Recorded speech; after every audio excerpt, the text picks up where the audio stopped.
हे आपले विचार व्यक्त करतील। मी त्यांना विनंती करतो की आपण आपले विचार व्यक्त करावे।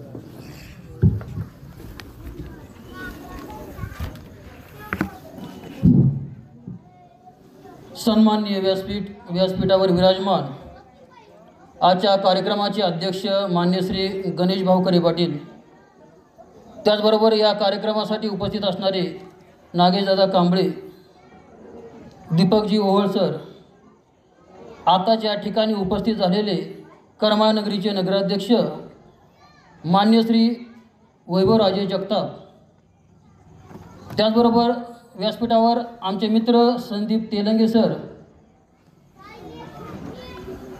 त्यानंतर आमचे सहकारी मित्र मान्य श्री लोंढे सर आणि खाली खुर्चीवरती बसलेले आमचे मित्र सचिनजी अब्दुले सर आणि माझ्यासमोर बसलेला अण्णाभाऊ साठे यांच्या विचारांना ऐकण्यासाठी उत्स्फूर्तपणे या ठिकाणी उपस्थित राहणारे सर्व समाज बांधव, बहुजन समाज बांधव, सुरुवातीला अण्णाभाऊ साठे जयंतीच्या आणि मराठी भाषा दिनाच्या आपणा सर्वांना हार्दिक हार्दिक शुभेच्छा। म्हणजे मराठी भाषा दिन उद्या आहे, पण आज मी तुम्हाला ॲडव्हान्समध्ये ह्या शुभेच्छा दिलेल्या आहेत। डॉक्टर बाबासाहेब आंबेडकर म्हणायचे, जो समाज आपला इतिहास विसरतो तो समाज इतिहास घडू शकत नाही, तर तो समाज इतिहास जमा झाल्याशिवाय राहत नाही। जर आपण आपला इतिहास विसरलो तर आपला भविष्यकाळ धोकादायक असणार आहे। यासाठी कोणत्याही महापुरुषांना ऐकण्यापूर्वी, कोणत्याही महापुरुषांना समजून घेण्यापूर्वी प्रत्येकाला त्या समाजाचा इतिहास सांगणं मी माझं इतिकर्तव्य समजतो।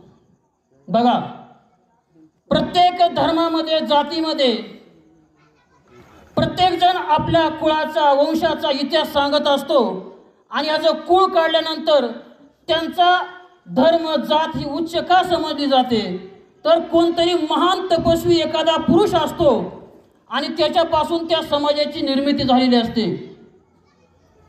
मातंग समाजाचा इतिहास समजून घ्यायचा असेल तर मातंग समाजामध्ये सुद्धा मातंग समाजाचे मूळ पुरुष हे मातंग जांब ऋषी हे होते आणि हे इतके तपस्वी होते, इतके महात्मा होते की ज्या वेळेस, आता सर हा जो मी वाचलेला इतिहास आहे हा त्या कालखंडामध्ये लिहिला गेलेला आहे, याला इसवी सुद्धा नाही, पण जो काही इतिहास मी वाचलेला आहे हा तुमच्यासमोर मांडतो।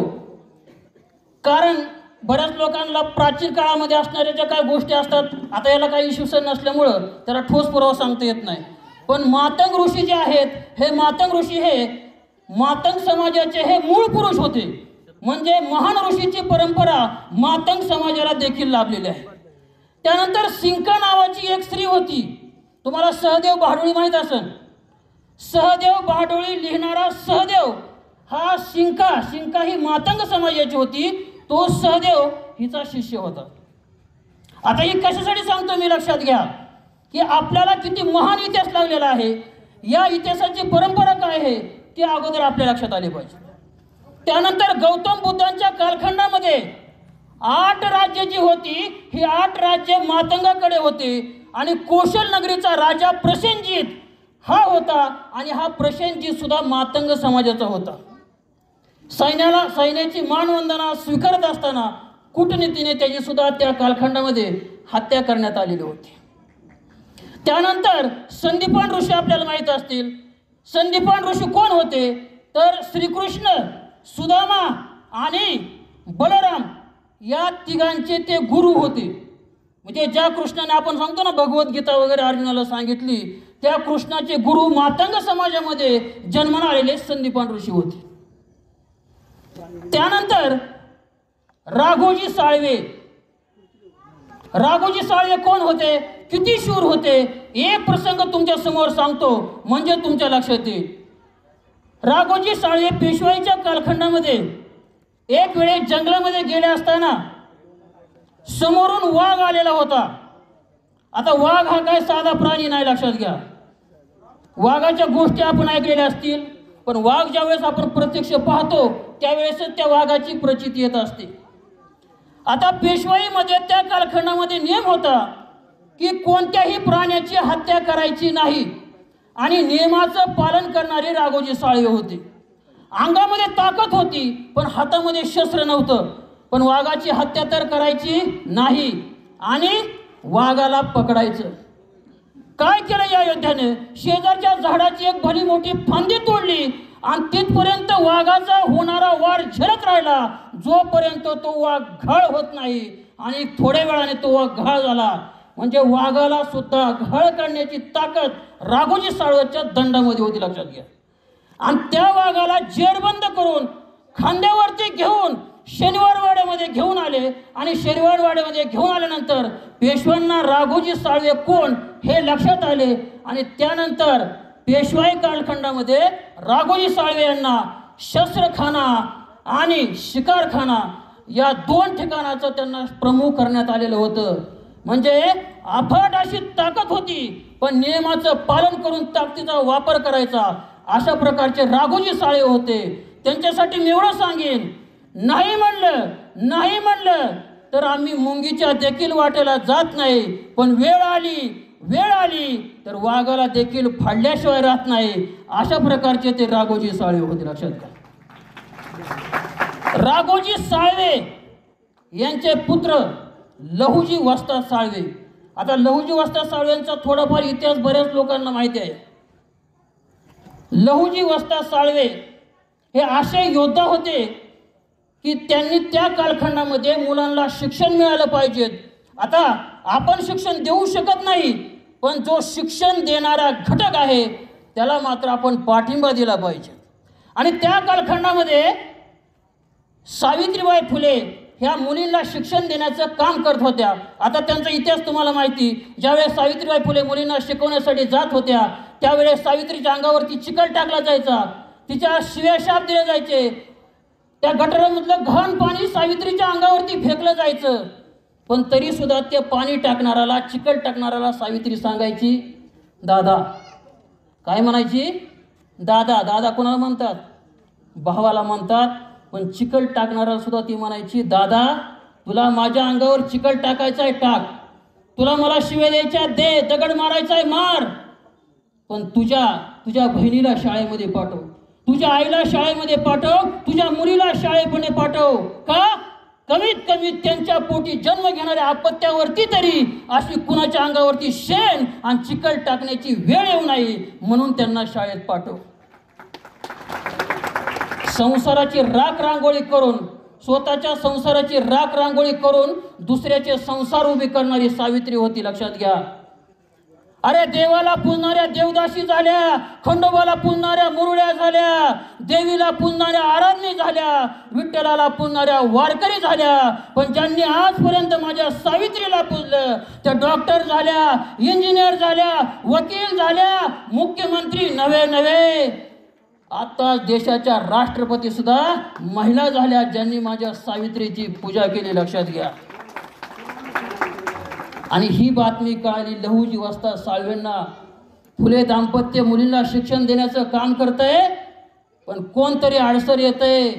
अरे दुसऱ्या दिवशी लहुजी वस्ताद साळवे हातामध्ये दांडपट्टा घेऊन सावित्रीच्या पाठीमागे उभा राहिले आणि म्हणाले, सावित्री चल शाळेला, बघतो तुझ्या अंगावरती कोण चिखल आणि शिव्या तुला शिव्या देतोय, कोण तुला दगड मारतोय. अरे सावित्री पुढं चालली आणि पाठीमागं लहुजी वस्ताद साळवे. त्या दिवशी सावित्रीच्या अंगावरती कोणाची चिखल आणि दगड मारण्याची ताकद झाली नाही. का? कारण सावित्री पाठीमागं त्यांचा बाप उभा होता, लहुजी वस्ताद साळवे. शेर कभी बिकते नहीं कुत्तों के बाजार में, शेर कभी बिकते नहीं कुत्तों के बाजार में, और बिकने वाले टिकते नहीं लहुजी के दरबार में, बिकने वाले टिकते नहीं लहुजी के दरबार में. हा लहुजी वस्ताद साळवेंचा इतिहास आहे, लक्षात घ्या. सावरकर म्हणायचे वासुदेव बळवंत फडके हे माझे गुरु आहेत, पण वासुदेव बळवंत फडकेंचे गुरु हे लहुजी वस्ताद साळवे होते, लक्षात घ्या.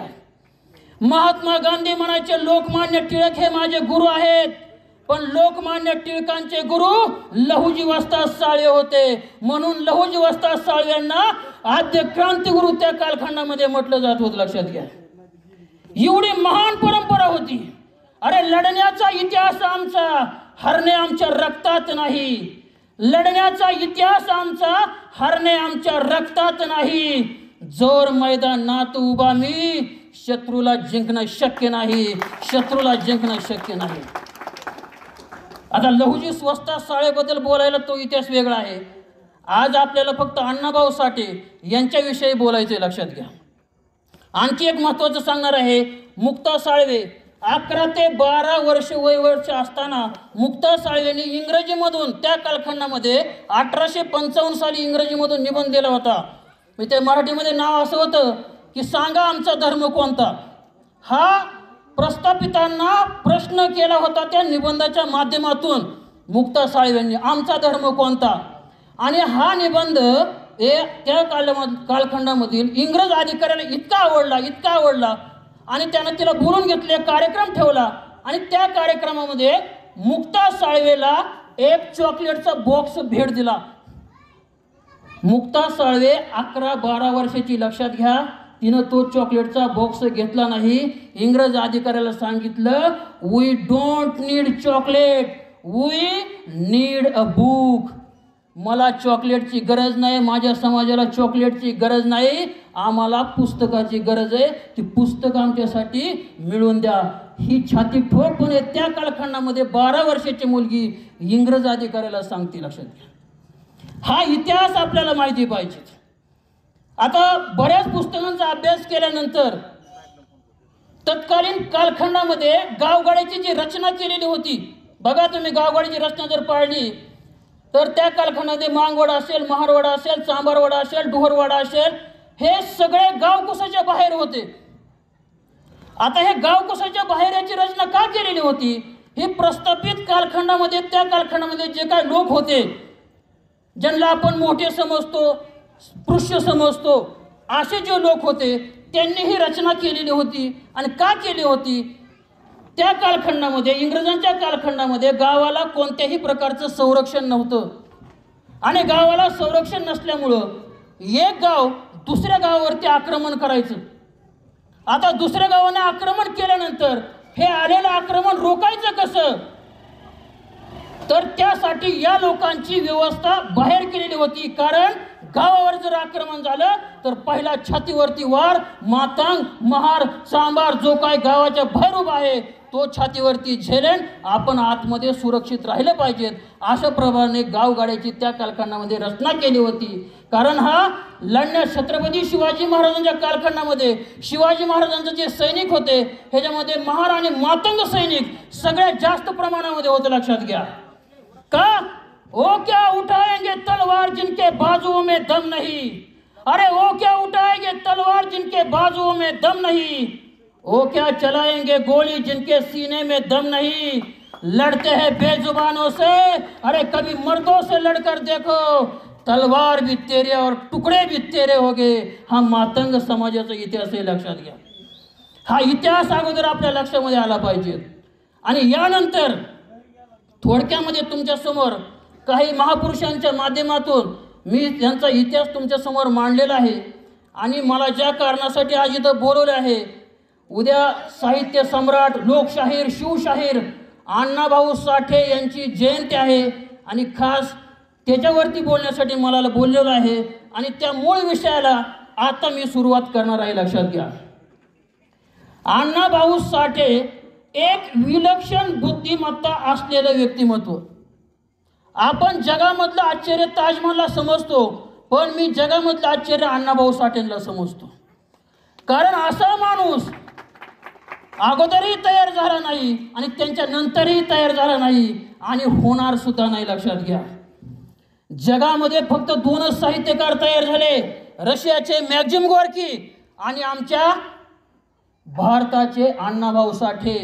रशियाचे मॅक्झिम गोर्की सुद्धा शाळेमध्ये न जाता त्यांनी एक कादंबरी लिहिली, द मदर नावाची कादंबरी होती ती. आणि शाळेमध्ये न जाता शिक्षण घेऊन लिहायला वाचायला शिकले, म्हणून त्यांना रशियाने त्या कालखंडामध्ये इतकं प्रसिद्ध केलं. त्यांची कादंबरी कितीतरी प्रती त्याच्या परत छापल्या गेल्या आणि ती विकली गेली एकच. पण आमच्या अण्णाभाऊ साठेंनी इतक्या कादंबऱ्या लिहिल्या, म्हणजे त्यांनी 34 कादंबऱ्या लिहिल्या, 13 कथासंग्रह आहेत, 14 तमाशा कथानके आहेत त्यांची, 10 प्रसिद्ध शाहिरी पोवाडे आहेत त्यांचे, प्रवास वर्ण आहे, छक्कड आहे, 77 ग्रंथाची निर्मिती करणारे लोकशाहीर अण्णाभाऊ साठे. पण भारतरत्न तर सोडून द्या, अण्णाभाऊ साठेंना त्या कालखंडामध्ये साधा ज्ञानपीठ पुरस्कार सुद्धा मिळाला नाही. आणि याचं चिंतन करण्यासाठी खरी अण्णाभाऊ साठेची जयंती असली पाहिजे, हे माझं मत आहे. ज्ञानपीठ पुरस्कार सुद्धा मिळू शकला नाही एवढं महान ग्रंथाची निर्मिती करणाऱ्या साहित्यकाराला. आणि हा साहित्यकार जन्मला कुठं? सांगली जिल्हा आताचा वाळवा तालुका, सह्याद्रीच्या कुशीत आणि कृष्णा वारणेच्या मुशीमध्ये वसलेलं एक छोटंसं गाव, ज्या गावाचं नाव वाटेगाव. या वाटेगावमध्ये 1 ऑगस्ट 1920 साली अण्णाभाऊ साठे यांचा जन्म झाला. बरेच कार्यक्रम झाल्यानंतर, व्याख्यान झाल्यानंतर अण्णाभाऊ साठेंचं मला काही लोकांनी प्रश्न केला होता की 1 ऑगस्ट 1920 हे अण्णाभाऊ साठेची जन्मतारीख खरी आहे का? कारण त्या कालखंडामध्ये कोणी शिकलेलं नव्हतं, जन्मतारखा वगैरे लिहून ठेवत नव्हतं. मग बऱ्याच तारखा ह्या जून महिन्यामधल्या असतात. अण्णाभाऊ साठे यांचे आई वडील सुद्धा अशिक्षित होते, मग त्यांची तारीख बरोबर कशावरून? तर कॉम्रेड मोरे नावाचे एक व्यक्ती होते, त्यांनी अण्णाभाऊ साठे यांची आई वालूबाई यांच्याशी संवाद साधला होता. आणि ते त्यांना म्हटले होते की 1 ऑगस्ट 1920 हीच अण्णाभाऊ साठेची खरी जन्मतारीख का? ती म्हणली हो. मग ते म्हणले तुम्ही ही लिहून ठेवली होती का? ती म्हणली नाही. मग तुम्ही जर तारीख लिहून ठेवली नाही, मग ही तारीख खरी कशी? तर त्यावेळेस त्यांच्या मातोश्रीने, आईने सांगितलं होतं की अण्णाभाऊंचा जन्म जेव्हा झाला होता तेव्हा पुण्या मुंबईला कोणतरी एक लय भला मोठा माणूस मेला होता. हा मेलेला भला मोठा माणूस दुसरा तिसरा कोण नाही तर लोकमान्य टिळक. म्हणजे लोकमान्य टिळकांच्या स्मृती दिना दिवशी अण्णाभाऊ साठे यांची जयंती साजरी केली जाते. याच्यामुळं 1 ऑगस्ट 1920 ही तारीख अण्णाभाऊची त्या कालखंडामध्ये वालूबाई त्यांची जी आई होती तिने सांगितल्यावरून ही निश्चित करण्यात आली होती. आता बघा, वाटेगाव हे निसर्गाचं सौंदर्य लादलेलं सुंदर गाव होतं, पण त्या गावामध्ये राहणारा मातंग समाज हा खूप गरीब आणि दरिद्रीमध्ये जीवन जगणारा समाज होता. म्हणजे दिसायला चंद्र सुद्धा खूप आपल्याला सुंदर दिसतो, पण त्याच्यावर सुद्धा काय डाग असतात लक्षात घ्या. आता हे दारिद्र्य इतकं वाईट होतं, त्या कालखंडामध्ये दावी तयार करणे हा त्यांचा मूळ धंदा होता, पण त्याच्यावरती इतके सुद्धा पैसे मिळत नव्हते आपलं पोट भरण. आणि ही परिस्थिती अण्णाभाऊंनी सुद्धा भोगलेली आहे लक्षात घ्या. अण्णाभाऊ साठेंचा ज्यावेळेस जन्म झाला, लहान मुलांचा जन्म झाल्यानंतर त्याची बाळगुटी केली जाते. ही बाळगुटी करण्यासाठी सुद्धा घरामध्ये पैसे नव्हते. आणि त्याच वेळेस सकाळच्या वेळी पूर्वेकडे आकाशामध्ये गुलाल उधळल्यासारखा धुळा उडला, घोड्यांच्या टाफांचा आवाज आला आणि घोड्यांच्या टाफाचा आवाज कानावर पडताच थोड्याच वेळामध्ये इंग्रजांच्या छावणीमध्ये सुरती नाण्याची लूट करून फकीरा नावाचा योद्धा गावामध्ये दाखल झालेला होता. हा फकीरा कोण होता लक्षात घ्या. फकीरा ही कादंबरी नाही, फकीरा हा इतिहास आहे. त्याला तर खरं इतिहासामध्ये स्थान मिळालं पाहिजे लक्षात घ्या. हा काही काल्पनिक वगैरे इतिहास नाही. अण्णाभाऊ साठे सांगतात, कल्पनेचे पंख लावून भरारी मारणं मला जमत नाही. माझ्या साहित्यामध्ये कोणताही पात्र असेल, स्त्री पात्र असेल, पुरुष पात्र, हे लढणारं पात्र आहे. जे माझ्याकडे नाही हे भांडून घेणारं पात्र आहे. जे मी भोगलं, उपभोगलं, जे मला दिसलं तेच मी माझ्या कादंबऱ्यामध्ये लिहिलेलं आहे. कल्पनिकता माझ्या कादंबरीमध्ये तुम्हाला कुठेही दिसणार नाही, तर माझ्या कादंबरीमध्ये वास्तवाचे पाय असणारे पात्र तुम्हाला दिसतील. एकही पात्र तुम्हाला त्या ठिकाणी काल्पनिक दिसणार नाही. म्हणून फकीरा हा इतिहास आहे लक्षात घ्या. आणि ज्यावेळेस फकीरा गावात आला, फकीराने अण्णाभाऊ साठे यांची आई वालूबाई यांना मांडलेली बहीण होती त्यांची. आणि त्यांच्या लक्षात आले की आपल्या बहिणीला मुलगा झालेला आहे आणि तडक ते भेटायला गेले. पण गेल्यानंतर तिथली परिस्थिती पाहिली, मुलाचा जन्म घरामध्ये झालाय, पण त्या लहान मुलाची बाळगुटी करण्यासाठी घरामध्ये पैसे नव्हते. लक्षात घ्या, त्यावेळेस लुटीमधली नाणी त्याच्यामध्ये फकीराने हात घातला. आका, क्रांतीचा पैसा आहे, क्रांतीचा, आणि ह्या क्रांतीच्या पैशाची बाळगुटी त्याला पाच, क्रांतिकारक झाल्याशिवाय राहणार नाही. आणि त्याच वेळेस फकीराच्या तोंडामधून निघलेले जे वाक्य होतं ते सिद्ध झाले. लक्षात घ्या, अण्णाभाऊ साठे हे क्रांतिकारक झाले. आता बऱ्याच लोकांना अण्णाभाऊ साठे हे फक्त आणि फक्त साहित्यिक एवढ्या पुरताच बऱ्याच जणांना परिचय आहे. लक्षात घ्या, अण्णाभाऊ साठे यांची शरीरयष्टी इतकी काटक होती. लक्षात घ्या, ते पळत झाडावरती चढायचे आणि त्यावेळी शर्यत लागायची. झाडावरती जी खारुताई असायची, पळत जाऊन ती खारुताई पकडून आणायची. अण्णाभाऊ साठे पळत जायचे आणि ती खारुताई पकडून आणायची. अण्णाभाऊ साठे मल्लखांब खेळत होते. जंगलामध्ये पर्वतावरती चढणे, पर्वतावर चढणं उतरणं हे 3-4 वेळा त्यांचे हेलपाटे व्हायचे. लक्षात घ्या, त्या कालखंडामध्ये पाठीने भिंत चढणारे अण्णाभाऊ साठे होते. लक्षात घ्या, आपल्याला सरळ हाताने चालता येणार नाही. आणि बाबूराव गुरव हे कोल्हापूरला प्राध्यापक आहेत. 1956 ते 1969 या कालखंडात बाबूराव गुरव हे अण्णाभाऊ साठेंबरोबर होते. आणि त्यांनी जे अण्णाभाऊ साठेंचं चरित्र लिहिलंय त्याच्यामध्ये हे मांडलेलं आहे. हे काय त्यांनी सुद्धा कुठनं वाचून लिहिलेलं नाही, प्रत्यक्ष त्यांना जो अनुभव आलेला आहे, त्यांनी पाहिले डोळ्यांनी, ते त्यांनी त्या पुस्तकामध्ये लिहिलेले. लक्षात घ्या, पाठीने भिंत चढण्याची कला अण्णाभाऊंना अवगत होती. एवढंच नाही, आता जसे गावोगावी कुस्त्याचे फड भरतात ना, कुस्त्याचे, तसे यात्रेच्या वेळी त्या कालखंडामध्ये दांडपट्ट्या चालवण्याचे खेळ घेतले जायचे. आता दांडपट्टा हे शस्त्र तुम्हाला माहीत असेल. छत्रपती शिवाजी महाराजांकडे सैन्य कमी होतं आणि सैन्य कमी असल्यामुळं छत्रपती शिवाजी महाराजांनी काय केलं, सैन्याच्या हातात जर एक तलवार असेल तर तो समोर 1 किंवा 2 सैनिकांवर लढू शकेल. पण त्या सैन्याच्या हातामध्ये जर दांडपट्टा असेल आणि तो जर दांडपट्टा तो चालायला शिकला तर तो एकाच वेळी 20 ते 25 सैन्याबरोबर लढू शकेल. म्हणून ते दांडपट्टा शस्त्र छत्रपती शिवाजी महाराजांनी आपल्या सैन्यांना दिलं होतं, त्याचं प्रशिक्षण दिलं होतं. आणि योग्य प्रशिक्षण असेल तरच दांडपट्टा चालवता येतो, नाहीतर तोच दांडपट्टा आपल्या स्वतःचा जीव सुद्धा घेतो. लक्षात घ्या, आणि स्वतः छत्रपती शिवाजी महाराजांकडे यशवंत नावाचा दांडपट्टा होता. लक्षात घ्या, आणि हा दांडपट्टा चालवण्याची त्या कालखंडामध्ये स्पर्धा प्रत्येक यात्रेला गावामध्ये घेतली जायची. आता ही स्पर्धा कशी असायची लक्षात घ्या, त्या कालखंडामध्ये इतके चपळ दांडपट्टा चालवणारे होते. गळ्यावरती लिंबू ठेवून दांडपट्टीने ते कापलं जायचं, नाकावरती लिंबू ठेवून ते दांडपट्टीने कापलं जायचं. इतके सराईतपणे ते कला सादर करत असायचे. अण्णाभाऊ साठे तोंडामध्ये मणी ठेवून, ओटामध्ये दोरा ठेवून दांडपट्टा फिरवत त्या दोऱ्यामध्ये मणी ओवत होते. लक्षात घ्या, सांगा, आज ऑलिम्पिकच्या खेळामध्ये जर ही स्पर्धा ठेवली तर एकही स्पर्धक निर्माण होणार नाही. तोंडामध्ये मणी ठेवून, ओटा दोरा ठेवून दांडपट्टा फिरवत ते मणी माळेमध्ये ओवायचे.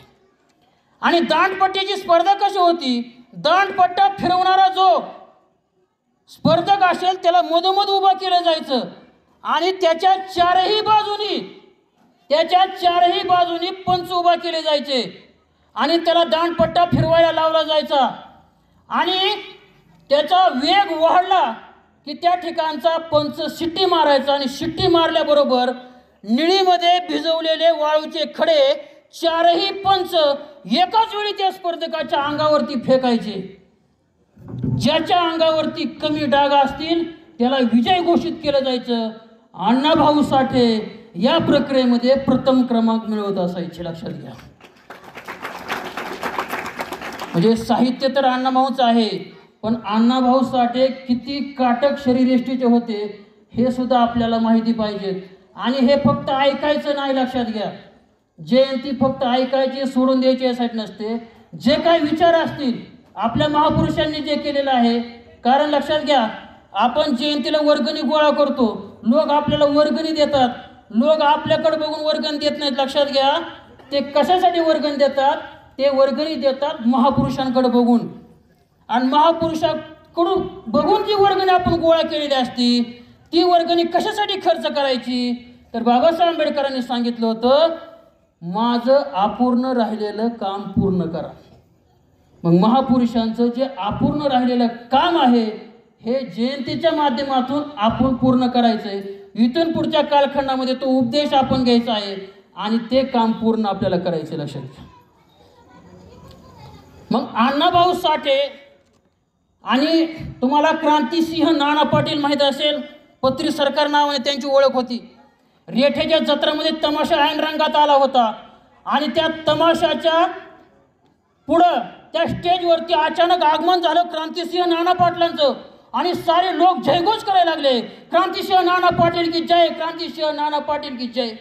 हा वाऱ्यासारखा फिरणारा, त्या कालखंडामध्ये सतत भूमिगत राहणारा हा स्वातंत्र्य सैनिक होता. लक्षात घ्या. आणि त्यावेळेस अण्णाभाऊ साठेंनी आजपर्यंत फक्त क्रांतिसिंह नाना पाटलांना ऐकलं होतं, पण त्या यात्रेच्या स्टेजवरती प्रत्यक्ष क्रांतिसिंह नाना पाटील यांना त्यांनी समोर पाहिलं. पण थोड्याच वेळा शेजारच्या ठाण्यावरती इंग्रज अधिकाऱ्याला कुणीतरी बातमी सांगितली की क्रांतिसिंह नाना पाटील या ठिकाणी आलेले आहेत, आणि इंग्रज अधिकारी त्या ठिकाणी आले. तिथून लगेच क्रांतिसिंह नाना पाटलांनी धूम ठोकली आणि क्रांतिसिंह नाना पाटील ज्या जंगलाच्या दिशेने पळत होते त्यांच्या पाठीमागं हा 12 वर्षाचा अण्णाभाऊ साठे त्यांच्या पाठीमागं पळत होता. आता थोडा वेळ क्रांतिसिंह नाना पाटील पुढे पुढे पुढे पुढे पळत राहिले, कारण थांबलं तर आपण सापडू म्हणून पळत होते. परंतु जसा सिंह काही अंतर पळून गेल्यानंतर सिंहावलोकन करीत असतो, आता क्रांतिसिंह नाना पाटील सुद्धा सिंहच होते. लक्षात घ्या. थोडं अंतर पळून गेल्यानंतर ते थांबले आणि वळून मागं पाहिलं तर त्यांनी बघितलं 10-12 वर्षाचं एक पोरग आपल्या पाठीमागं पळतंय. मग ते एका सुरक्षित अंतरावर गेलं, थांबले आणि त्या पोराला येऊ दिलं. आल्यानंतर त्याला गचुटीला धरलं, कोण आहेस रे तू, कोण आहेस रे तू म्हटल्यावर ते म्हणला, मी तुकाराम आहेस. अण्णाभाऊ साठेंचं नाव तुकाराम आहे. लक्षात घ्या. मूळ नाव जे आहे ते तुकाराम आहे.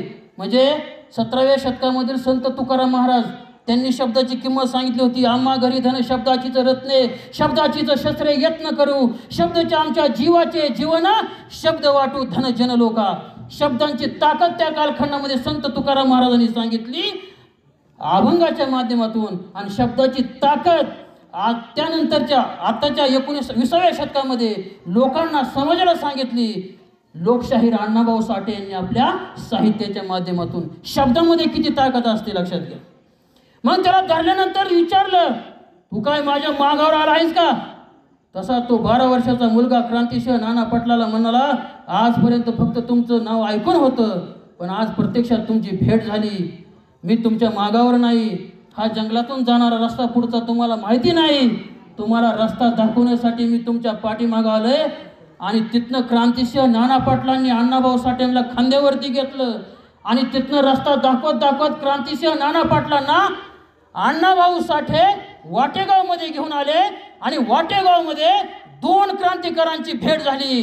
वाटेगावचे क्रांतिकारक, ज्याला रॉबिन हुड त्या कालखंडामध्ये, आज आपण ते रॉबिन हुड म्हणतो ना, म्हणजे मोठ्यांच्या जे काही लोक असतात त्यांची संपत्ती लुटून गरिबाला वाटण्याचं काम त्याला रॉबिन हुड म्हणतात.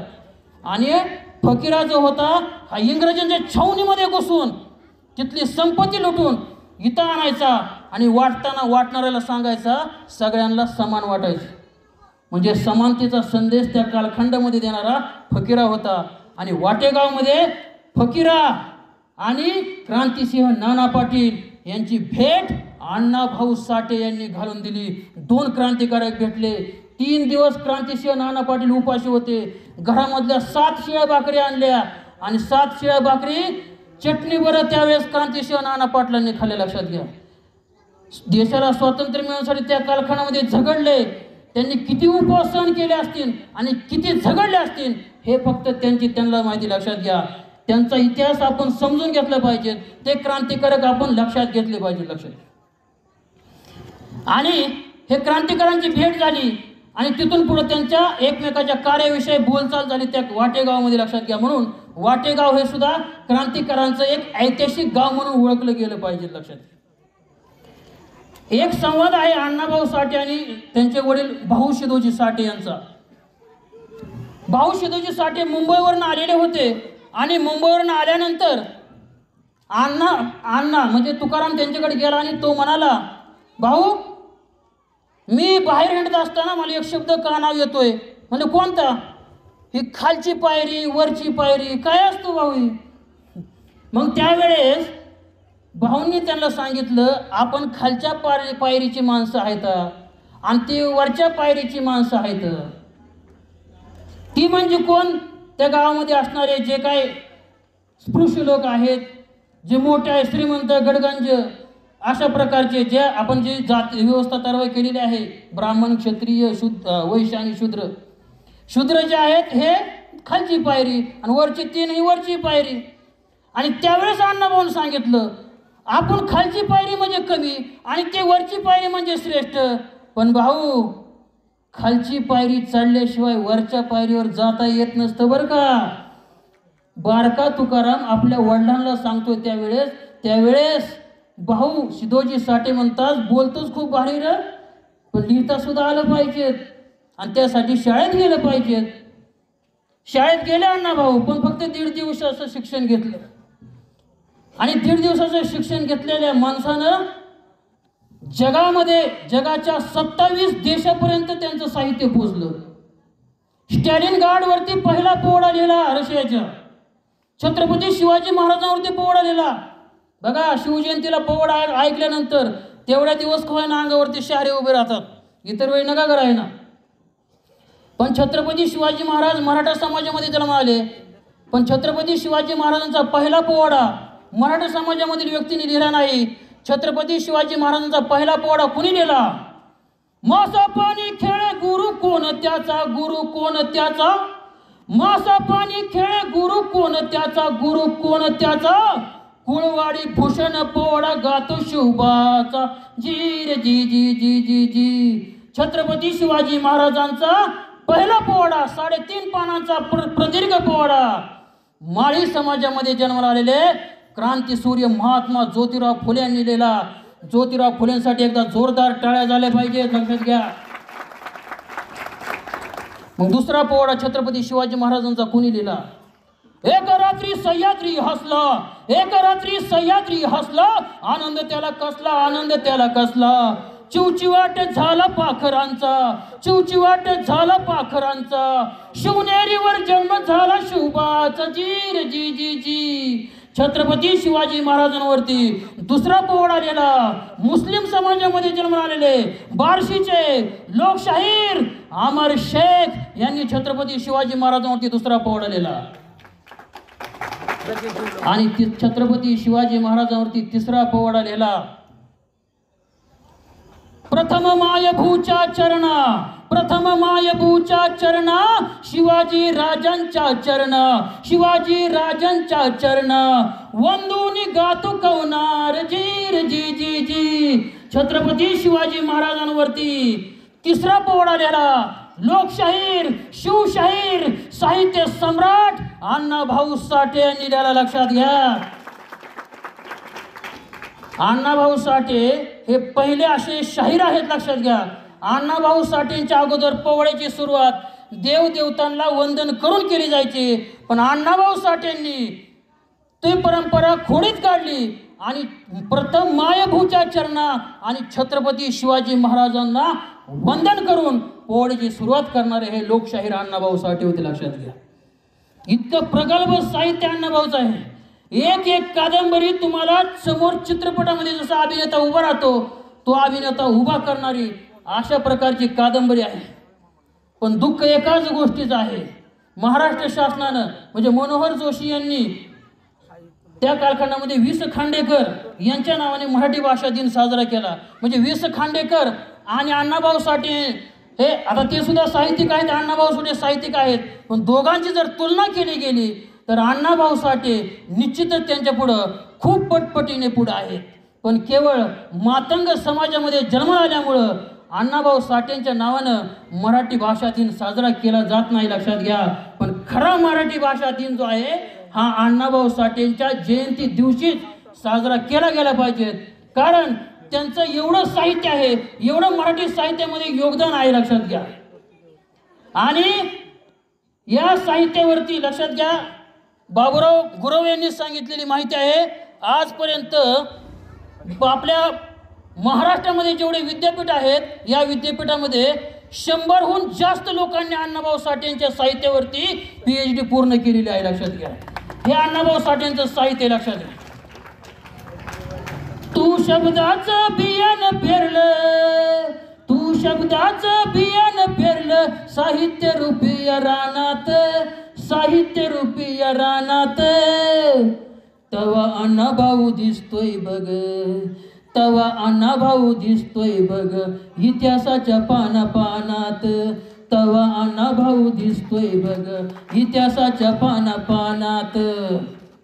लक्षात घ्या, अण्णाभाऊ साठे जीवनचरित्र याच्यावरती मी इतकी पुस्तकं शोधली, पण अण्णाभाऊ साठेंचं जीवनचरित्र फक्त एकाच माणसानं लिहिलं, आणि तेही त्यांचे भाऊ आहेत शंकर साठे यांनी लिहिले. छत्रपती शिवाजी महाराज असतील, बाबासाहेब आंबेडकर असतील, यांचे चरित्र भरपूर लोकांनी लिहिले, पण अण्णाभाऊ साठे मात्र त्याच्यापासून खूप दूर राहिलेले. फक्त त्यांच्या साहित्यावर विवेचन करणारे ग्रंथ खूप आलेले आहेत, पण त्यांच्या जीवनचरित्र शंकर साठे त्यांचे भाऊ, लहान भाऊ यांनी तेवढं लिहिलेलं आहे. लक्षात घ्या. मग अण्णाभाऊ साठे एवढे विलक्षण प्रतीचे त्या कारखान्याचे कलाकार होते. लक्षात घ्या.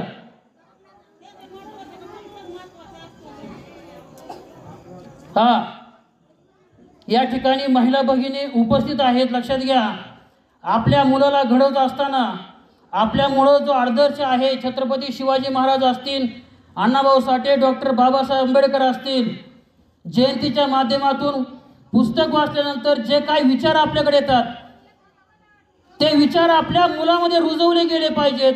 कारण मोबाईलच्या युगामध्ये खूप मुले भरकटलेली आहेत, ते वाचनाच्या दिशेकडे आले पाहिजेत.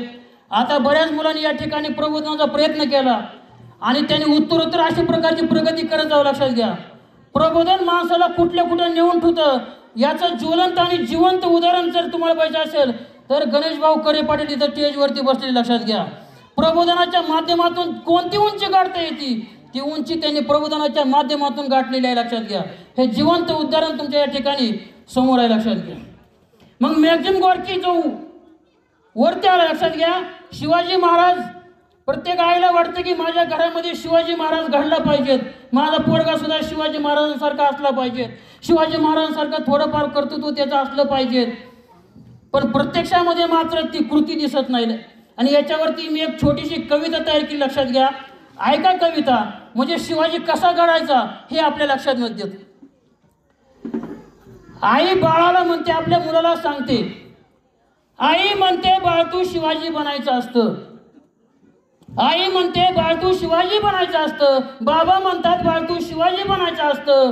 पण पोरग शाळेला निघालं की आई पोराच्या कानात सांगते, कुणाच्या आद्यात पडायचं नसतं, कुणाच्या मध्यात पडायचं नसतं, आपल्या पुरतंच आपण बघायचं असतं. आणि आई म्हणते बाळ तू शिवाजी बनायचं असतं, आणि बाबा म्हणतात बाळ तू शिवाजी बनायचं असतं. आई, मुलगा सहलीला निघाले की आई त्याला म्हणते एसटीच्या मधोमध बसायचं असतं, पुढून ठोकलं तरी मागून ठोकलं तरी आपण सुरक्षित वाचायचं असतं. आणि आई म्हणते बाळ तू शिवाजी बनायचं असतं, आणि बाबा म्हणतात बाळ तू शिवाजी बनायचं असतं. बाबा म्हणतात कुणाच्या कार्यक्रमाला जायचं नसतं, गेलं तरी लांब उभं राहायचं असतं, भांडणं लागली की पळून घरी यायचं असतं. आणि आई म्हणते बाळ तू शिवाजी बनायचं असतं, आणि बाबा म्हणतात बाळ तू शिवाजी बनायचं असतं. बाबा म्हणतात पावसामध्ये भिजायचं नसतं, उन्हामध्ये तळायचं नसतं, थंडीमध्ये कुडकुडायचं नसतं, TV समोर बसून कार्टून बघायचं असतं. आणि आई म्हणते बाळ तू शिवाजी बनायचं असतं, आणि बाबा म्हणतात बाळ तू शिवाजी बनायचं असतं. हे बाळच एक दिवशी चिडतं आणि ते म्हणतं आई आई मी शिवाजी बनायचं असतं, बाबा बाबा मी शिवाजी बनायचं असतं. पण त्याच्या अगोदर बाबा बाबा तुम्ही शहाजी बनायचं असतं, आणि आई आई तू जिजाऊ बनायचं असतं, त्यावेळेस मी शिवाजी बनायचं असतं. लक्षात, म्हणजे संस्कार वेगळे. आणि म्हणजे आपल्या शिवाजी जन्माला यावं पण दुसऱ्याच्या घरात, माझ्या घरामध्ये डॉक्टर इंजिनियर पैसे देणारा चांगला मुलगा झाला मला पाहिजे, पण शिवाजी महाराज चरित्र वाटलं की आपला मुलगा बी असा पाहिजे, पण संस्कार तसे नाहीत. लक्षात, त्यामुळं घडत असताना मोबाईलचं युग आहे. मोबाईल हे शस्त्र आहे, लक्षात घ्या. ते तुमचं सुरक्षा सुद्धा करू शकते आणि ते तुम्हाला संपवू शकतं. त्यामुळं मोबाईलचा आपल्या मुलाला कितपत वापर करू द्यायचा हे लक्षात घ्या. बरं झालं अण्णाभाऊ साठेंच्या कालखंडामध्ये मोबाईल नव्हता, नाहीतर त्यांच्याकडून एवढी ग्रंथ निर्मिती त्या कालखंडामध्ये झाली नसते, लक्षात घ्या. त्यामुळं अण्णाभाऊ साठे समजून घेत असताना सहज एका बघा, लक्षात घ्या, तुम्ही ब्राह्मण समाज असेल, मारवाडी समाज असेल, गुजर समाज, कोणत्या समाजामधील आईला विचारा तुमचा मुलगा काय होणार आहे. तिला जर प्रश्न केला की तुझा मुलगा काय होणार आहे, ती सांगते माझा मुलगा डॉक्टर होईल, माझा मुलगा इंजिनियर होईल, माझा मुलगा प्रोफेसर होईल, माझा मुलगा न्यायाधीश होईल, जज होईल. हीच उत्तरं त्यांच्याकडून ऐकता येतात, लक्षात घ्या. आणि मातंग समाजामधील एखाद्या गावामधील एखाद्या महिलेला विचारा तुझा मुलगा काय करतोय, एखाद्या बहिणीला विचारा तुझा मुलगा काय करतोय, ती म्हणती माझा पोरगा पोतराज आहे, पोतराज. आता ही कोणती नोकरी, पगार किती मिळतो, भविष्य निर्वाह निधी किती मिळतो, अरे कोणत्या दिशेने भरकटत चालले, लक्षात घ्या. विज्ञानवादी जग आहे. ज्या प्रचलित समाजानं, कर्मकांडी समाजाने सांगितलं होतं की पृथ्वी शेष नागाच्या मस्तकावर वसलेले आहे, त्यांना ठणकावून छाती ठोकपणे आमच्या अण्णाभाऊ साठेंनी सांगितलं ही पृथ्वी शेष नागाच्या मस्तकावर वसलेली नसून ही पृथ्वी कष्टकऱ्यांच्या, श्रमिकांच्या, मजुरांच्या तळहातावरती वसलेली आहे. हा विज्ञाननिष्ठ दृष्टिकोन त्या कालखंडामध्ये अण्णाभाऊ साठेंनी आम्हाला दिला होता, लक्षात. या गोष्टी सुद्धा आपल्या लक्षात आल्या पाहिजेत. अण्णाभाऊ साठे समजून घेत असताना, त्यांचं साहित्य वाचत असताना एक मनोरंजन म्हणून त्या गोष्टी समजून घ्यायच्या नाहीत किंवा त्या गोष्टी वाचायच्या देखील नाहीत. अण्णाभाऊ साठे समजून घेत असताना ते आपल्याला हृदयामधून तन मन धन आणि कोणतीही गोष्ट असून द्या त्यापासून आपण ते समजावून घेतले पाहिजेत. मुंबई प्रांत होता, गुजरात आणि मुंबई एकत्र होती, गुजरात आणि महाराष्ट्र एकत्र होती. आणि मुंबई कुणाला द्यायची, गुजरातला द्यायची की महाराष्ट्राला द्यायची, हा वाद त्या कालखंडामध्ये चालू होता, लक्षात घ्या. आणि त्या कालखंडामध्ये एवढा मोठा लढा उभा राहिला होता आणि मुंबई मिळवण्यासाठी जो काय लढा उभा राहिला होता यामध्ये लाल बावटा पथकाचं खूप मोठं योगदान आहे. समाजामधील तळागाळापर्यंत जाऊन जर प्रबोधन कुणी केलं असेल तर गंगाराम गव्हाणकर, कोल्हापूरचे गंगाराम गव्हाणकर, बार्शीचे अमर शेख आणि वाटेगावचे अण्णाभाऊ साठे जे लाल बावटा पथकामध्ये काम करत होते, ह्यांनी समाजाच्या तळागाळामध्ये जाऊन मुंबई आपली आहे, ती मुंबई आपल्याला वाचवायची आहे आणि मुंबई वाचवली, महाराष्ट्राला मिळवून दिली, ह्याच्यामध्ये अण्णाभाऊ साठेंचं मोलाचं योगदान आहे, लक्षात घ्या. मुंबई महाराष्ट्राला मिळाली पण निपाणी, कारवार, धारवाड, बेळगाव ही ठिकाणं अजून सुद्धा कर्नाटकमध्ये आहेत. ते सांगणारी एक छक्कड त्या कालखंडामध्ये अण्णाभाऊ साठेंनी लिहिली होती, लक्षात घ्या. ती छक्कड अशी होती, माझी मैना गावावर राहिली, माझ्या जीवाची होती या काहिली, हे माझी मैना गावावर राहिली, माझ्या जीवाची होती या काहिली, ओतीव बांधा रंग गव्हाळा कोर चंद्राची, उदार गुणाची मोठ्या मनाची, सीता ती माझी रामाची, हसून बोलायची मंद चालायची सुगंध केतकी, सतेज कांती घडी पुतळी सोन्याची, नव्या नवतीची काडी धावण्याची, रेखीव भुवया कमान जणू इंद्रधनुची, हिरकणी हिऱ्याची काठी आंधळ्याची, तशी ती मैना माझी गरीबाची, मैना रत्नाची खान, मैना रत्नाची खान, माझा जीव की प्राण, तिच्या नावाची छकड मी गायली, माझ्या जीवाची होती या काहिली, हे माझी मैना गावावर राहिली, माझ्या जीवाची होती या काहिली. आता मैना म्हटल्यानंतर बऱ्याच लोकांना असा प्रश्न पडतो की आपल्या पत्नीवर ही छकड अण्णाभाऊ साठेंनी दिलेली आहे, लक्षात घ्या. हे धारवाड, निपाणी, कारवार आणि बेळगाव जी महाराष्ट्रापासून दूर राहिली त्याला त्यांनी मैना म्हटलेला आहे. आणि एखाद्या व्यक्तीची पत्नी दूर राहिली तर तो जर कामासाठी, नोकरीसाठी दुसऱ्या गावाला गेला असेल तर त्याच्या मनाची काय अवस्था होती, तसं हे ठिकाण किंवा मुंबई आपल्यापासून जर तोडली गेली असती तर महाराष्ट्राची काय अवस्था झाली असती, हे त्या छक्कडचा उद्देश आहे, लक्षात घ्या. त्यामधून सांगण्याचा उद्देश अण्णाभाऊचा हा आहे की हे जे प्रांत आहेत हे किती आपल्या महाराष्ट्राला प्रिय आहेत, हा मुंबई असेल, हा धारवाड निपाणी, हे त्यांना त्या आपल्या छक्कडमधून उपदेश करायचा होता. आणि अण्णाभाऊ साठे सारखा स्वाभिमानी माणूस किती स्वाभिमानी होते, कारण अण्णाभाऊ साठे साधे गुरुचे चेले नव्हते. विश्वरत्न डॉक्टर बाबासाहेब आंबेडकरांचे शिष्य होते ते, कारण त्यांनी सांगितलं जग बदल घालून घावं मज सांगून गेले भीमराव, गुलामगिरीच्या चिखलामध्ये ऋतून बसला ऐरावत. ऐरावत म्हणजे हत्ती, हत्ती म्हणजे हा बहुजन समाज, लक्षात घ्या. मायावतीने उगाच हत्तीचं चिन्ह दिलं नव्हतं, लक्षात घ्या. बहुजन समाज हत्ती एवढा मोठा या देशामध्ये, पण त्याला सत्ता मिळू शकत नाही का, तो गुलामगिरीच्या चिखलामध्ये ऋतून बसलाय. आणि ह्या चिखलामध्ये ऋतून बसलेल्या माणसाला अण्णाभाऊ साठेंनी त्या कालखंडामध्ये आव्हान केलं होतं, निघ बाहेरी अंग झाडून घे भिन्नीवरती गाव. हे चिखल म्हणजे गुलामी, हा गुलामीचा चिखल बाजूला ढकलून दे आणि भिन्नीवरती घाल घालून लढ. आता बघा, बहुजन समाज मोठा आहे, पण सत्तेमध्ये बहुजन समाज येऊ शकत नाही. ग्रामपंचायत पासून तुम्ही जिल्हा परिषद पर्यंत बघा, ग्रामपंचायतला सरपंच सुद्धा होऊ शकत नाही. पण मी इथं सांगतो, तुमचा मुलगा जर सरपंच होऊ शकत नसेल, ग्रामसेवक 100% होऊ शकतो. तुमचा मुलगा आमदार होऊ शकत नसेल, तो तहसीलदार नक्की होऊ शकतो. तुमचा मुलगा खासदार होऊ शकत नसेल, पण तुमचा मुलगा कलेक्टर नक्की होऊ शकतो, लक्षात घ्या. कोणतीही गोष्ट आहे, इकडून बाजू नाही मिळाली, पण कोणत्याही गोष्टीला दुसरी बाजू असते, नाण्याला 2 बाजू असतात. इकडे जर मिळत नसेल तर तिकडे घुसलं पाहिजे, लक्षात घ्या. आणि आपल्या ते क्षेत्र आहे, त्या क्षेत्रामध्ये आपण यशस्वी होऊन दाखवलं पाहिजे.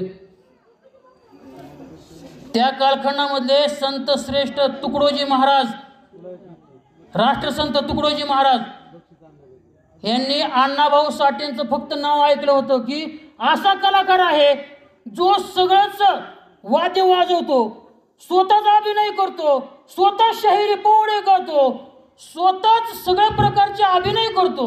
मग ह्या कलाकाराला पाहण्यासाठी आतुर होते राष्ट्रसंत गाडगे बाबा. पण तसा योग का येत नव्हता. आणि अचानक नागपूरच्या दौऱ्यावरती राष्ट्रसंत तुकडोजी महाराज आल्यानंतर त्यांना कुठून तरी बातमी कळाली की लाल बावटा पथक नागपुरामध्ये आलेला आहे आणि आज संध्याकाळी नागपूरमध्ये लाल बावटा पथकाचा कार्यक्रम आहे. आणि हा कार्यक्रम राहिलेलं त्यांचं सगळं काम, त्यावेळेस तुकडोजी महाराजांनी सगळं काम कॅन्सल केलं आणि लाल बावटा पथकाचा कार्यक्रम पाहण्यासाठी ते त्या कार्यक्रमाच्या स्थळी जाऊन पोहोचले. आणि अण्णाभाऊ साठे पोवाडा गायला लागले. आणि पोवाडा गायल्यानंतर चालता चालता तुकडोजी महाराज जागेवरती स्तब्ध उभा राहिले. कलाकाराची अदाकारी समोर पाहत होते आणि अदाकारी इतकी त्यांना आवडली, जागेवरती स्तब्ध राहिले. अण्णाभाऊ साठेंचा पोवाडा संपेपर्यंत एका जागेवरती उभा होते तुकडोजी महाराज. आणि पोवाडा संपल्यानंतर आपोआप तुकडोजी महाराजांच्या मुखामधून वाक्य बाहेर आली. ती वाक्य अशी होती, कला ही झोपडीमध्ये जन्म घेत असते, कला ही फक्त झोपडीमध्ये जन्म घेत असते आणि महालामध्ये रक्त शोषून घेणारे ढेकून जन्माला येत असतात. हे उद्गार त्या कालखंडामध्ये त्यावेळेस तुकडोजी महाराजांनी काढले होते, लक्षात घ्या. अण्णाभाऊ साठेंचा कार्यक्रम पाहिल्यानंतर इतके विलक्षण चातुर्य साहित्यामध्ये सुद्धा तुम्ही जर पाहिलं तर त्यांचं पात्र असं आहे, हे झगडणारे, संघर्ष करणारे, थांबणारं पात्र कुठं तुम्हाला सापडणार नाही. मग ते चोराचं असेल, कोणत्याही प्रकारचं पात्र असेल अण्णाभाऊंचं, पण ते लढणारं पात्र आहे, झगडणारं पात्र आहे. भारताला स्वातंत्र्य मिळाल्यानंतर भारताचे पंतप्रधान पंडित जवाहरलाल नेहरू रशियाच्या दौऱ्यावरती गेले होते. रशियाच्या दौऱ्यावर गेल्यानंतर दौरा पूर्ण झाल्यावर शेवटी रशियाच्या राष्ट्राध्यक्षाची त्यांची भेट झाली. रशियाच्या राष्ट्राध्यक्षाची भेट झाल्यानंतर, बोलणं झाल्यानंतर रशियाच्या राष्ट्राध्यक्षांनी पंडित जवाहरलाल नेहरूंना विचारलं की अण्णाभाऊ साठेंचं काय चाललंय. आता अण्णाभाऊ साठेंचं काय चाललंय म्हटल्यानंतर पंडित नेहरूकडे याचं उत्तर नव्हतं, कारण पंडित नेहरूंना अण्णाभाऊ साठे माहीत नव्हते. जे अण्णाभाऊ साठे रशियाच्या राष्ट्राध्यक्षाला माहीत होते. अण्णाभाऊ साठेची स्टेजवरती एंट्री झाल्याबरोबर तिथले रशियाचे लोक म्हणायचे, सुलतान fame Annabhau Sathe is coming. या घोषणेने त्यांची एंट्री केली जात होती. ते अण्णाभाऊ साठे रशियाला कळाले, पण ते अण्णाभाऊ साठे पंडित नेहरूंना माहिती नव्हते. पंडित नेहरू भारतात आले, पीएला बोलवले, इकडे अरे अण्णाभाऊ साठे कोण आहे? पीए म्हणलं आय डोंट नो, त्याला माहीत नव्हते. अरे जा ते हुडक अण्णाभाऊ साठे कोण आहेत ते रशियाचा राष्ट्राध्यक्ष मला रशियामध्ये विचारतो अण्णाभाऊ साठे कोण आहेत आणि आपल्याला माहिती नाही. आणि तिथनं मग अण्णाभाऊ साठे यांचा शोध त्या ठिकाणी सुरू झाला. आणि त्या कालखंडामध्ये शोधत मुंबईच्या चिरानगरच्या झोपडपट्टीमध्ये इतकं गलिच्छ वातावरण, त्या ठिकाणी मच्छरांची पैदास, त्या ठिकाणी प्रत्येकाला विचारायचं, त्या ठिकाणी विचारलं गेलं अण्णाभाऊ साठे कुठे आहेत? त्यांनी सांगितलं पुढे एक छोटंसं घर आहे आणि त्या घरामध्ये लिखाण करत बसलेला एकच माणूस या चिरानगरच्या झोपडपट्टीमध्ये तुम्हाला सांगेल सापडेल, तो म्हणजे अण्णाभाऊ साठे. तो पीए त्या ठिकाणी गेला. यशवंतराव चव्हाणांनी त्यावेळेस त्या पीएला तिथं पाठवलं होतं आणि त्यांनी सांगितलं, अण्णाभाऊ साठे तुम्हीच का? ते म्हणले हो. चला, तुम्हाला यशवंतराव चव्हाणांनी बोलवलंय. अण्णाभाऊ साठे म्हणले मी येणार नाही. महाराष्ट्राचा मुख्यमंत्री आणि मुख्यमंत्र्यांनी कोणाला बोलवलंय? अण्णाभाऊ साठेंना. तुम्हाला बोलवलंय, चला. आणि ते काय सांगतात, मी येणार नाही. ते म्हणलं अरे तुम्हाला कळतंय का, तुम्हाला कुणी बोलवलंय? महाराष्ट्राचे पंतप्रधान यशवंतराव चव्हाणांनी तुम्हाला बोलवलंय. मग अण्णाभाऊ साठे सांगतात, मुख्यमंत्र्यांना माझी गरज आहे, मला मुख्यमंत्र्यांची गरज नाही. जर त्यांना माझी गरज असेल तर त्यांना इथं पाठवून द्या. स्वाभिमान अण्णाभाऊ साठेंचं लक्षात घ्या. आणि दुसऱ्या दिवशी सामाजिक मंत्री रामराव पाटील यांना तिथं पाठवलं आणि रामराव पाटील घरात घुसताना म्हणाले, अण्णाभाऊ तुमच्या घराचा दरवाजा खूप लहान आहे. त्यावेळेस अण्णाभाऊ साठे म्हणाले, हे घर जरी लहान असलं, हा दरवाजा जरी लहान असला, हा साहित्याचा दरबार आहे आणि साहित्यापेक्षा सर्वश्रेष्ठ या जगात कोणीच नाही. मग साहित्याच्या दरबारात येताना झुकूनच आतमध्ये यावं लागतं. हे अण्णाभाऊ साठेने त्यांना सांगितलं, लक्षात घ्या. हे चाणक्य, त्यांची बुद्धी इतकी चाणक्य होती, जिथल्या तिथं उत्तर दिलं जायचं. एक वेळेस 7 साहित्यकार रशियाला पाठवले होते. त्या ठिकाणी साहित्य संमेलन होतं आणि त्यात अण्णाभाऊ साठे होते. आणि तिथं जी कला सादर केली जात होती, ती सगळी कला त्या कालखंडामध्ये तिथं रशियन भाषेमध्ये सादर केली जात होती. आणि ती रशियन भाषेमधली कला सादर करत असताना सगळे लोक टाळे वाजवायचे, पण या 7 लोकांपैकी फक्त अण्णाभाऊ साठे टाळे वाजवायचे. हे 6 जण टाळे वाजत नव्हते.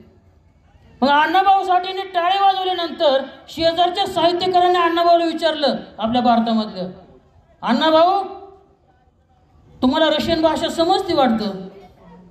त्यावेळेस अण्णाभाऊ साठेंनी त्यांना उत्तर दिलं की कला समजण्यासाठी भाषेची गरज नसते. काय सांगितलं? कला समजण्यासाठी भाषेची गरज नसते. जेव्हा कला हृदयाला भिडते तेव्हा हात हाताला आपोआप भिडत असतात. आणि ही गोष्ट फक्त जातीवंत जो कलाकार असतो त्याच्याच लक्षात येत असते. लक्षात हे अण्णाभाऊ साठे, हा त्यांचा इतिहास, ह्या सर्व गोष्टी जयंतीच्या माध्यमातून आपण शिकायच्या आहे. लक्षात घ्या, विचारांची जयंती साजर होणं गरजेचं आहे. लक्षात घ्या, एक असा कालखंड यायला लागला आहे की तमाशाचा कार्यक्रम म्हणजे ते सुद्धा एक कलाच आहे. तिथं गर्दी होते, पण प्रबोधन सुद्धा तितकंच महत्त्वाचं आहे. प्रबोधनाची चळवळ ही जिवंत राहिली पाहिजे, कारण प्रबोधन हे असं शस्त्र आहे तेच फक्त समाजामध्ये परिवर्तन म्हणजे योग्य मार्गाने परिवर्तन करू शकतं. मग अण्णाभाऊ साठेंचं जर आम्हाला समजून घ्यायचं असेल तर अण्णाभाऊ साठेंचं पुस्तक आमच्या घरामध्ये असलं पाहिजे. फकीरासारखी कादंबरी आमच्या घरामध्ये असली पाहिजेत. अहो काय साहित्य होतं, अलका, अलगूज, आवडी, माकडीचा माळ, वारण्याचा वाघ, फकीरा या कादंबऱ्यावरती चित्रपट तयार झाले त्या कालखंडामध्ये. महाराष्ट्र शासनाचे त्याला पुरस्कार मिळालेत त्या कालखंडामध्ये त्यांच्या कादंबऱ्यांना. चिखलातील कमलसारखी कादंबरी आम्हाला दाखवून देते की एका वाईट परिस्थितीमध्ये सुद्धा माणूस कसा घडू शकतो. ह्या कादंबऱ्या आपल्याकडे असल्या पाहिजेत, त्या आपण वाचल्या गेल्या पाहिजेत. कारण की बऱ्याच पुस्तक दिवस असतो, त्या पुस्तक दिवशी नुसते आपल्या घरामध्ये असल्या पुस्तकांचा फोटो काढून फक्त स्टेटसला ठेवणे, याच्यासाठी घरात पुस्तकं नसली पाहिजेत. एक वेळेस सत्यनारायणचं पारायण घरामध्ये नाही झालं तरी चालेल, पण महापुरुषांच्या चारित्र्याचं पारायण हे दररोज घरामध्ये झालं पाहिजे, कारण क्रांती करण्यासाठी फक्त तोच एक आपल्या हातामध्ये शस्त्र आहे, लक्षात घ्या. महापुरुष आपण समजून घेतले पाहिजेत. लहुजी वस्ताद साळवे असतील, अण्णाभाऊ साठे असतील, अरे रक्ताच्या थरोळ्यामध्ये वडिलांना पाहून आपला वडील खाली पडलाय, पण हातामध्ये तलवारी भिरभिरत राहिली आणि त्या ठिकाणी भीष्म प्रतिज्ञा केली लहुजी वस्ताद साळवेंनी, जगेल तर देशासाठी आणि मरेल तर देशासाठी. अखंड अविवाहित राहिले, स्वतःचा संसार केला नाही, पण देशासाठी ते शेवटपर्यंत झुंजत राहिले, लक्षात घ्या. त्यांच्या तालमीमध्ये महात्मा फुले सारखा शिष्य घडला. लोकमान्य टिळक, वासुदेव बळवंत फडके यांना त्यांनी शिकवले, लक्षात घ्या. त्यांना दांडपट्टीचं प्रशिक्षण दिलं, कुस्तीचं प्रशिक्षण लहुजी वस्ताद साळवेंनी दिलं. पण अख्ख्या पुण्यामध्ये मला एक सुद्धा लहुजी वस्ताद साळवेंचं पुस्तक सापडणार सर. लहुजी वस्ताद साळवेंचा इतिहास तुम्ही गुगलवरती सर्च करा, कोणत्याही तुम्ही साईटवरती सर्च करा, एका पाना 1 किंवा 1.5 पानापेक्षा जास्त इतिहास सापडत नाही. का? इतिहास घडवला बहुजनांनी, पण लिहिण्याचं सौभाग्य बहुजनांच्या नशिबात आलं नाही, लक्षात घ्या. इतिहास रचा हमारे वीरों ने तलवार के दम पर, इतिहास रचा हमारे वीरों ने तलवार के दम पर, गद्दारी की कलम ने गुलामी आई हम पर, गद्दारी की कलम ने गुलामी आई हम पर. अगर कलम के रखवाले गद्दार न होते तो इतिहास के हर पन्ने पर हमारे महापुरुष दिखाई देते, इतिहास के हर पन्ने पर हमारे महापुरुष दिखाई देते. इतका मोठा इतिहास आहे, लक्षात घ्या.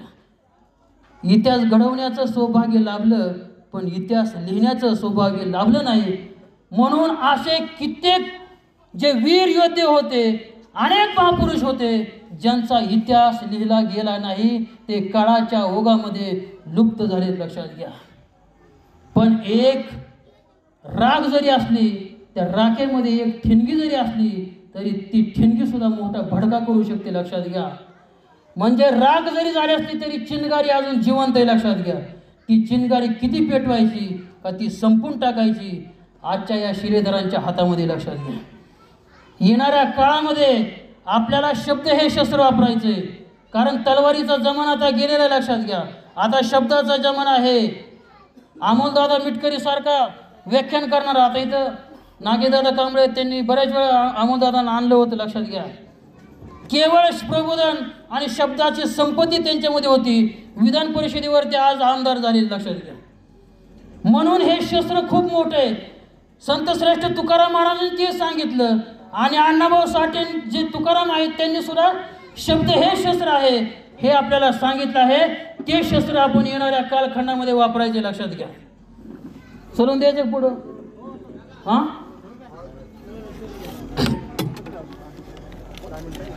आहे ना.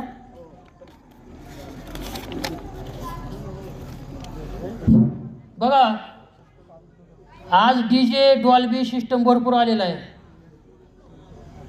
पण हे किती असू द्या, पूर्वीचं जे पारंपरिक जे वाद्य होतं, तुतारी जर वाजली तर त्या कालखंडामध्ये अंगावरती शहर आल्याशिवाय राहत नाही, लक्षात घ्या. डीजे वाजल्यावर हृदयाचे ठोके वाढून बीपी वाढतो, पण शहरे काय अंगावरती येत नाहीत. पण तुतारी जर वाजायला लागली तर तुतारीच्या आवाजाने अंगावरती शहरे आल्याशिवाय राहत नाही. मग या तुतारीचा शोध कुणी लावला? या तुतारीचा शोध मातंगाने लावला, आणि तुतारी वाजवली सुद्धा मातंगाने. तुतारी वाजवणं आयरे गैरेनं तू खायऱ्याचं काम नाही. तुतारीचं वजन 70 किलो असतं, लक्षात घ्या. एक म्हणजे ती पेलवणं ही सगळ्यात पहिली मोठी कसरत असते, आणि पेलवल्यानंतर हृदयाच्या कंठापासून आवाज फुकून त्या तुतारीतनं आवाज आला पाहिजेत, इतकी ताकद त्या माणसाच्या अंगामध्ये असली पाहिजेत, त्यावेळेस ती तुतारी वाजते. मग त्या कालखंडामध्ये तुतारी वाजवण्याचं काम छत्रपती शिवाजी महाराज मातंग समाजाने केलं होतं. सर्जेराव नावाचा जो सरदार होता, त्याने स्वतःच्या बळावरती छत्रपती शिवाजी महाराजांना किल्ला जिंकून दिला होता, हो मातंग समाजाचा होता. आणि त्या कालखंडामध्ये शिवाजी महाराजांनी राऊत ही पदवी त्याला दिली होती. राऊत पदवी ही संरक्षणासाठी शूर आणि वीर जो असेल शौर्यासाठी दिली जाणारी पदवी त्या कालखंडामध्ये होती. ती सर्जेराव नावाच्या सरदाराला छत्रपती शिवाजी महाराजांनी त्या कालखंडामध्ये दिली होती. आता तुतारी तयार केली मातंगांनी, वाजवली मातंगांनी, पण लिहिली नाही. एक तुतारी द्या मजा आणून फुंकीन ती मी सोप्राणाने. लिहिलं दुसऱ्यांनी, तयार केली. बघा इतिहास कसा असतो लक्षात घ्या. म्हणून तुतारी कुणाच्या नावात जोडली गेली? त्यांच्या नावास. हा इतिहास आपल्याला माहिती पाहिजे. अफजल खानाचा वध करण्यासाठी छत्रपती शिवाजी महाराजांनी कोणतं शस्त्र वापरलं होतं? वाघनख्या वापरल्या होत्या. ज्या रुस्तमी जमांनी छत्रपती शिवाजी महाराजांना आणून दिल्या होत्या, या वाघनख्याचा शोध मातंग समाजाने लावला. लक्षात घ्या. वाघनख्याचा शोध लावणारा मातंग समाज आहे, लक्षात घ्या. म्हणजे आम्ही तयार केलं हो, फक्त ते लिहून ठेवता आलं नाही. त्यामुळं इतिहासाच्या काळाच्या ओघामध्ये बरेच असे लोक आहेत ते पाठीमागं पडलेले आहेत. त्यामुळे अशा लोकांना आपल्याला वर आणण्याचं काम करायचं आहे. जो काही समाज प्रबोधनाचा आपण घेतलेला विडा आहे तो पुढं चालवायचा आहे. कोणतीही परिस्थिती आली, जर ती चुकीची असेल, जगाला जर किती मोठी वाटली, आपल्याला जर चुकीची वाटत असेल, तर आपलं मत त्या ठिकाणी ठामपणे मांडता आलं पाहिजे. 15 ऑगस्ट 1947ला या देशाला स्वातंत्र्य मिळालं, पण हे स्वातंत्र्य अण्णाभाऊ साठेंना मान्य नव्हतं. का मान्य नव्हतं? कारण त्यांनी सांगितलं हे स्वातंत्र्य नाही, हे सत्तांतर आहे. इंग्रजांच्या हातामधून सत्ता आपल्या लोकांच्या हातामध्ये आलेली आहे. हे सत्तांतर आहे. कारण आज दलित जो गरीब आहे तो गरीबच आहे, झोपडीमध्ये राहणारा झोपडीतच आहे. अरे इकडं एखाद्याच्या घरामध्ये त्यावेळेस दिवाळी साजरी केली जात होती स्वातंत्र्य देशाला मिळाल्यानंतर, पण इकडं बाकरीमध्ये चंद्राची कोर शोधणारे झोपडीमध्ये राहणारे लोक, ज्यांच्या अंगावरती विधभर कापडाचा तुकडा सुद्धा नव्हता, असे लोक अण्णाभाऊने उभं पावलेले होते. या लोकांकडे पाहिल्यानंतर, त्यांची दयनीय अवस्था पाहिल्यानंतर अण्णाभाऊने ते स्वातंत्र्य नाकारले. म्हणून बघा, एवढ्या मोठं स्वातंत्र्य साऱ्या देशांनी, आपल्या भारत देशाने ज्याचा स्वीकार केला होता, आनंद उत्सव साजरा केला जात होता, आणि याला विरोध करायचं म्हणजे सोपं काम नव्हतं. लक्षात घ्या. त्यावेळेस अण्णाभाऊ साठेंना धमकी आल्या होत्या मारायच्या, तुम्ही हे स्वातंत्र्याच्या विरोधात बोलताय म्हणून. पण अण्णाभाऊ साठे आपल्या निर्णयावरती ठाम होते. त्यांनी त्या कालखंडामध्ये मुंबईमधून फेरी काढली आणि घोषणा देत होते, हे आजादी झूठी है, इस देश की जनता भूकी है. अरे आहे कशी म्हणावी देशात लोकशाही, खुर्चीमध्ये खुन्यांचे बसले खुले शिपाई, निष्पाप लोकांना हे घालतात गोळ्या, सत्कार चोरट्यांचा करतात लोकशाही. म्हणून ही स्वातंत्र्य जे होतं हे अण्णाभाऊंना त्या कालखंडामध्ये मान्य नव्हतं अण्णाभाऊंना.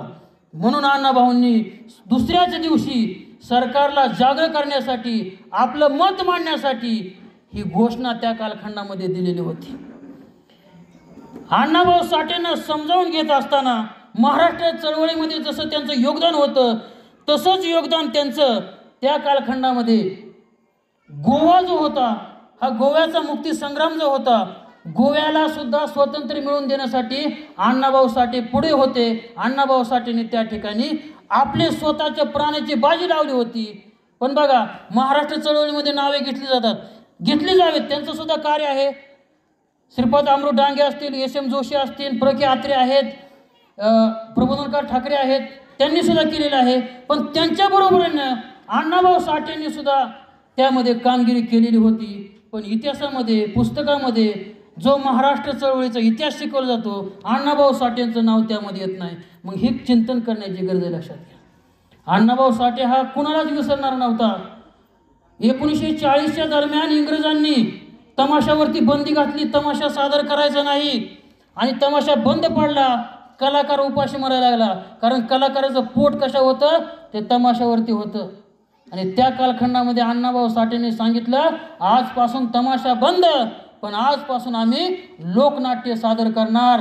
आणि पहिलं आझाद मैदानावरती पहिलं लोकनाट्य अण्णाभाऊ साठेंनी सादर केलं. ही मुंबई कोणाची. आणि तमाशामध्ये ज्या काही कला सादर केल्या जातात त्या कला त्यामध्ये वापरल्या, फक्त शीर्षक बदललं. ही अण्णाभाऊ साठेंनी आपली चाणाक्ष बुद्धी वापरली. का? कलाकार उपाशी मरत होता, कलाकाराला जगवण्याचं काम त्या कालखंडामध्ये अण्णाभाऊ साठेंनी केलेलं आहे. फकीरासारखी कादंबरी अजरामर केली. का केली? कारण ज्या अण्णाभाऊ साठेंना बाळगुटीसाठी पैसे नव्हते, ते बाळगुटीसाठी दिलेले जे पैसे होते ते फकीराने दिलेले होते. म्हणून फकीरा हा अजरामर झाला पाहिजे.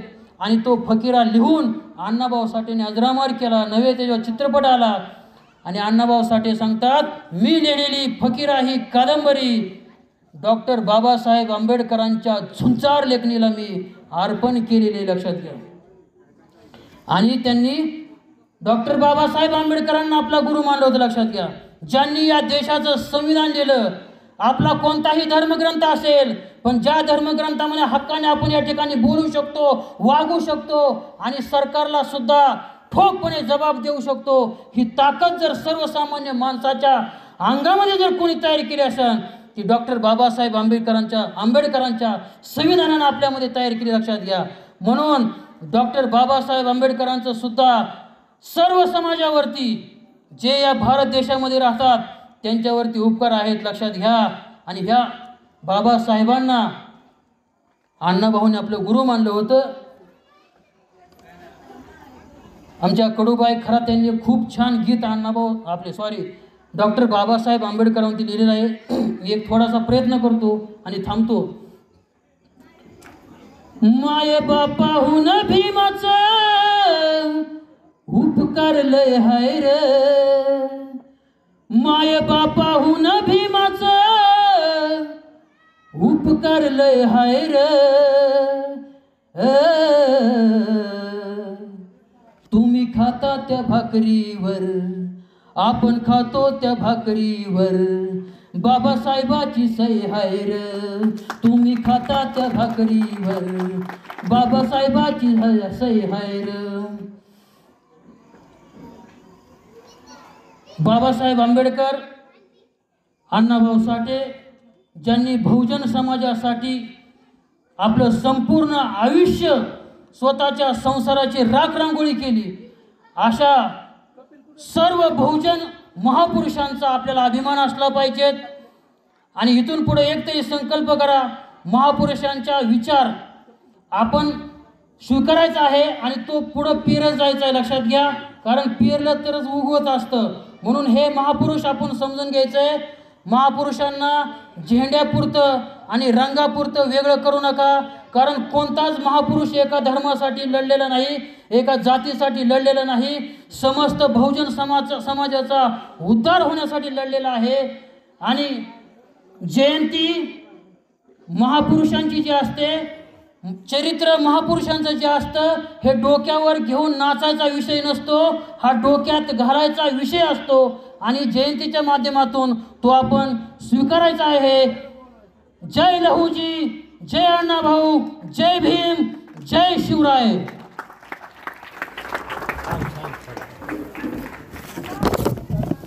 धन्यवाद सर. अतिशय परखडपणे आणि अभ्यासपूर्ण पद्धतीनं मातंग समाजाचा इतिहास आणि या ठिकाणी अण्णाभाऊ साठे यांचं जीवन चरित्र आपण या ठिकाणी व्यक्त केलं.